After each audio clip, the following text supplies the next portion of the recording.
Oh, good evening, everybody. Welcome. Elon, thanks for being here. Thank you for having me.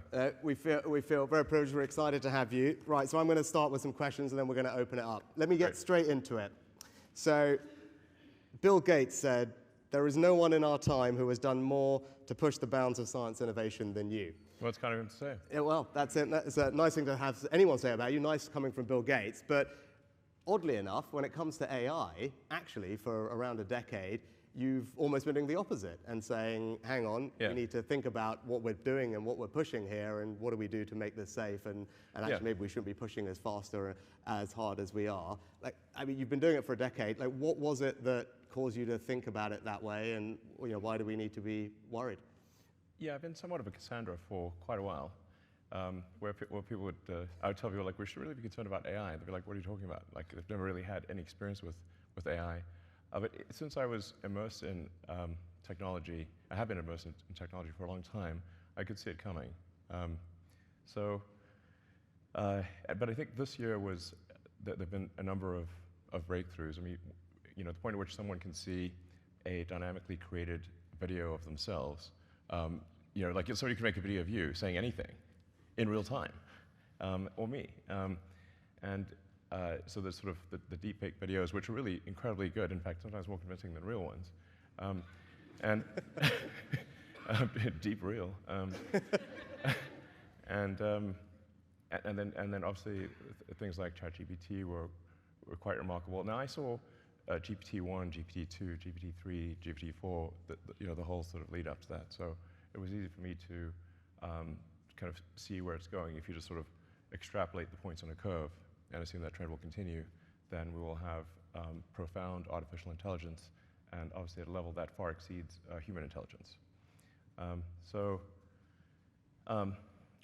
I'm glad to see at this point that people are taking safety seriously, and I'd like to say thank you for holding this AI safety conference. I think actually it will go down in history as being very important. I think it's really quite profound.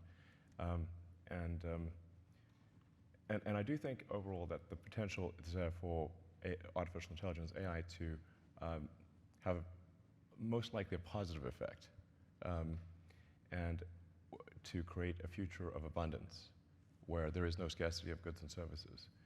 But it is somewhat of the magic genie problem, where if you have a magic genie that can grant all the wishes, usually those stories don't end well.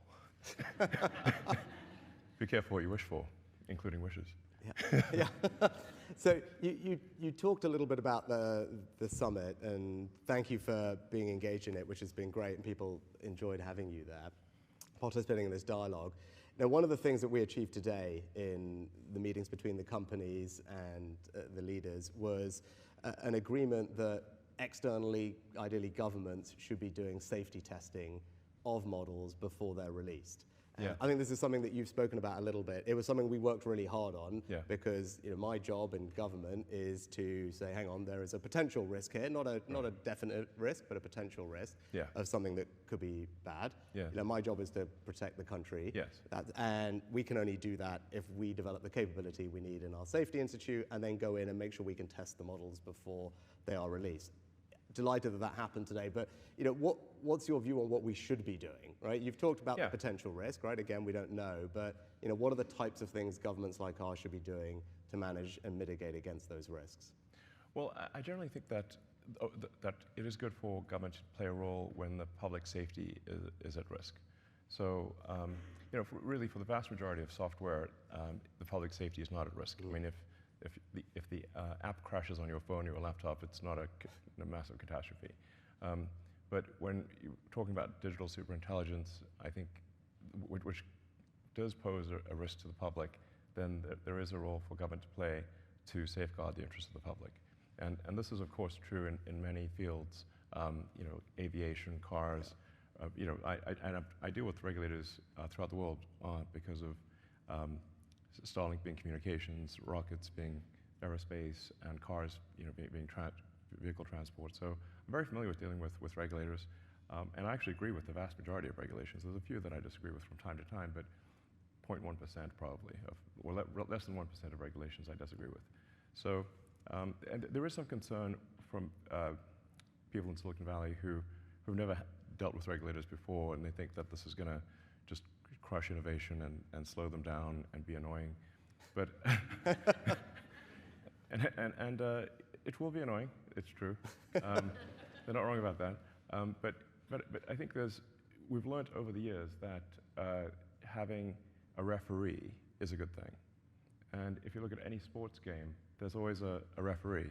And nobody's suggesting, I think, to have a sports game without one.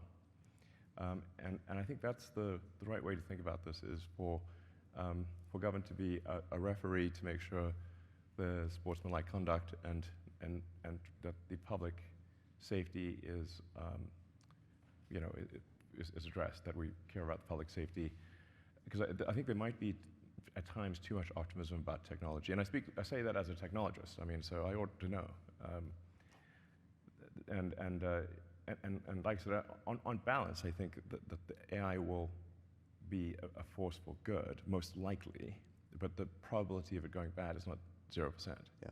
So we just need to mitigate the downside potential. And then how, you talk about referee, and that's what we're trying to Demis create. right there. Yeah, well, there we go. I mean, and we talked about this, and Demis and I discussed this a long time ago. I'm like literally facing right at him.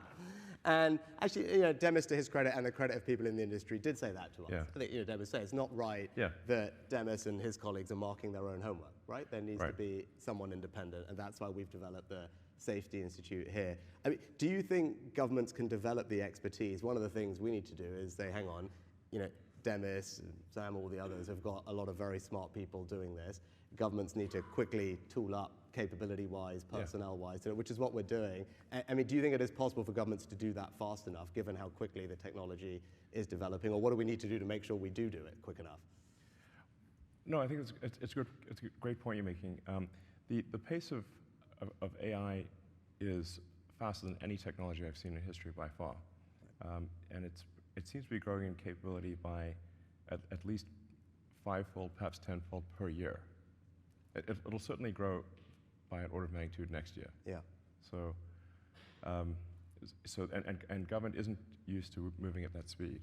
But I think even if there are not firm regulations, even if there isn't an enforcement capability, simply having insight and being able to highlight concerns to the public will be very powerful.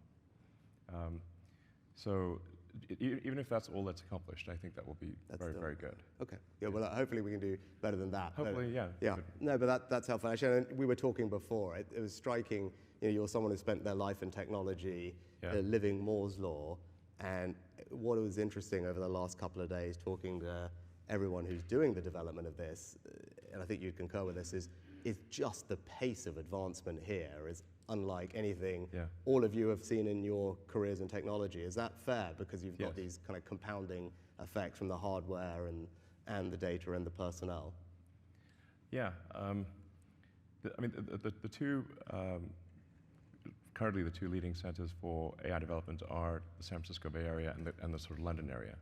And there are many other places where it's being done, but those are the two leading areas. So I think if the